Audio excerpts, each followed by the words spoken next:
There is something so soothing about an old tape deck playing the songs of your childhood.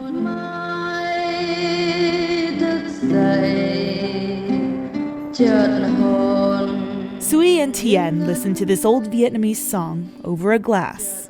Rượu đế ông già, that means old man rice liquor. These two friends are family. His oldest brother married to my sister in 1980, 79? 76. 76? Yeah, that's okay, long. But you didn't come until until 1980. That's the banter of a 40-year friendship that somehow became the perfect partnership.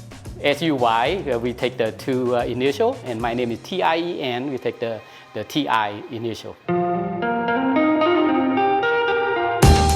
A mix of their names creates Foodie Craft Distillery in Kennedale, Texas. All the label here is tied into our root, into the Vietnam culture. They specialize in traditional Vietnamese rice liquor. Rượu đế is like moonshine in the U.S. They couldn't find anything like it across the country, so they decided to make it themselves. For traditional Vietnamese, this is the first one, even like made in U.S.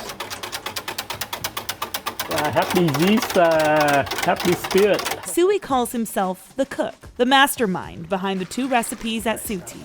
But before we tell you how he makes the liquor, it's important to understand how he got here. But I always have good memory when I was in Vietnam. Sui was 11 years old when his family immigrated to the United States after the war in 1975.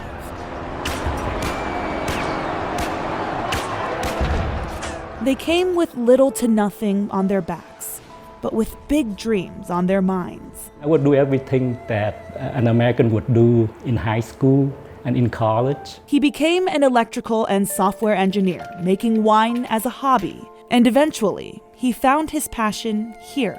As for his co-owner, Tien, well, he's an architect by trade. Behind the design, the atmosphere, the vibes at Foodie. The feeling, the history, the culture behind it. Yes. He beams with pride as a Vietnamese American. At 15 years old in 1980, Tien escaped after the Vietnam War. I stayed back with my parents back in Vietnam for another 5 years under communists, and I was one of the boat people came to U.S. I came by myself. And although he was young, he can't erase the trauma. Very graphically, vividly remember everything at the boat. Very scary. It makes him even more grateful for the life he's accomplished here. Overwhelming for me. For the business they started in the middle of a global pandemic. Correct, yes. Their rice liquor ingredients come from local farmers. We get the rice in South Texas, Beaumont, Port Arthur area, and this one is from Louisiana.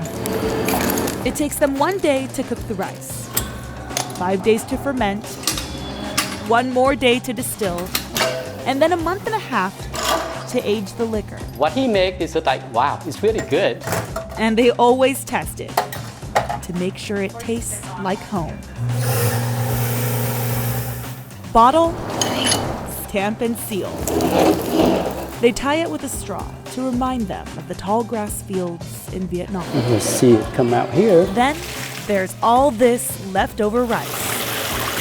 We kind of recycle it to feeding to the cow. They give it to a local farm, 45 minutes away in Waxahachie. Kind of makes the life circle, if you will. David feeds the cattle at the Flying Bee Ranch. This always smells so good. With a hint of alcohol left in the rice, he mixes it with hay. My cows tell me they like a little taste of this just before bedtime. It makes them sleep so well. And now we're in new adventure, doing liquor. Back at the distillery, though they've only been open for a few months, Sui and Tien are introducing Rượu đế to North Texas. And for those who remember the taste from Vietnam, well, they already know. Yo.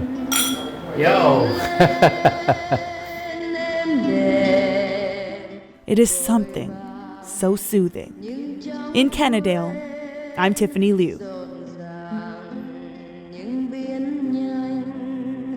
Tình cho nhau môi ấm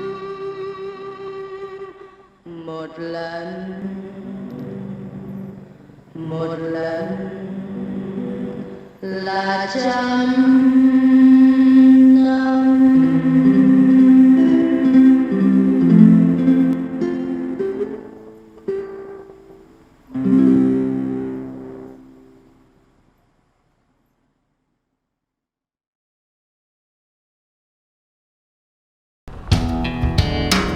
Unexpected off a county road in Princeton.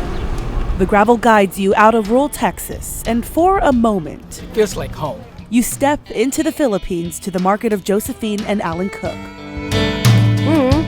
I just love to cook and I like food. At Old Rooster Creek Filipino Asian American Barbecue, Yummy. it's typical for them to start cooking around midnight, preparing for long weekend lines where many pre-order their most popular dish. Very tender, very flavorful, and it's fresh. You cannot beat that. Lechon, pig roasted for many hours, 3.5, 4 hours. turning on a bamboo over a hot fire. How the skin looks and everything like that will determine how it's going to crisp up. This is as authentic as it gets. Perfect, very traditional. Customers are excited for the pork, but they also come for the show. Alan, the lechon man, with his no mercy machete. I have 67 pre-order, limit 2 pounds. Before, they can order how many pounds they want, but right now, I had to limit 2 pounds because every time I'm seeing the line in there, The line gets really long here. Josephine hustles by the stove, making other Filipino dishes, even Filipino drinks. oh my God, look like I'm in the Philippines, that's what they say. Seeing the excitement around her heritage, this is her intention. Bring the Philippines in Texas. She never thought she'd see so much success for her small eatery. Come this year, today, 4 years. This is our anniversary. People make the trip from across the Dallas-Fort Worth area, An hour and 15-minute drive. not at all disappointed. I took one, I tried it, and oh my, I got it. There's only 2 left. They can't help but take a bite the second it's in their hands. Make sure when you get some, eat the skin.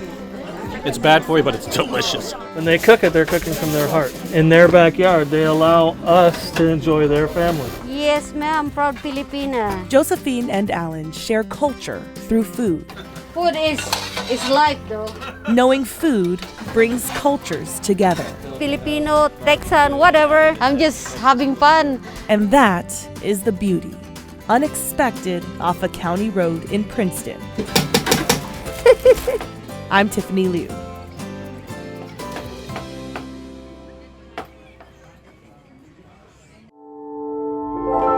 Anybody have a background in dumpling making? You? with Grandma. Years ago. This is free form. Yeah. It's not about how you fold the dumpling. We are non-judgmental dumpling makers here. At June Chow's restaurant, Hello Dumpling, it's about how her food brings people together. Let's make some dumplings. It brought me, a WFAA reporter, to a table with women I've never met. Women actively fighting to stop hate. We were one of the only Vietnamese families. Women of Asian descent. The group was formed in a year of record violence against Asian Americans.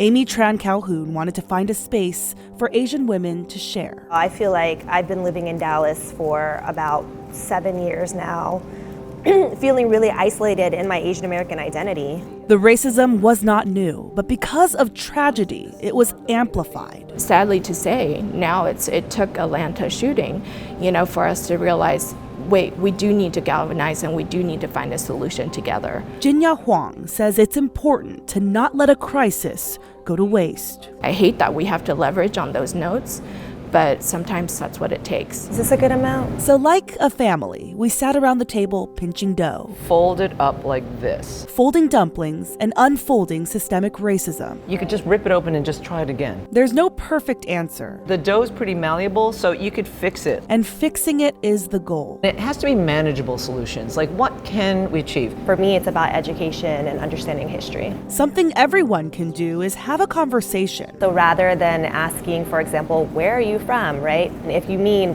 what is your ethnic background? Then ask me, is it okay if I ask you what your ethnic background is? Mindful questions and come from a place of discovery and curiosity and not of bias and judgment. Understand love and hate can both be taught. What does that look like in a K through 12 environment? What does that look like in a corporation? You know, and it's never too early and it's never too late. We all have different stories and cultures, but none are less than others. Understand that, you know, we won't be equal until everyone is equal. At this table, with every drizzle of flour, every pinch of dough, every piece looks a little different. When we share the meal, we are reminded it's not about how you fold the dumpling, it's about how it brings us together. In Dallas, I'm Tiffany Liou.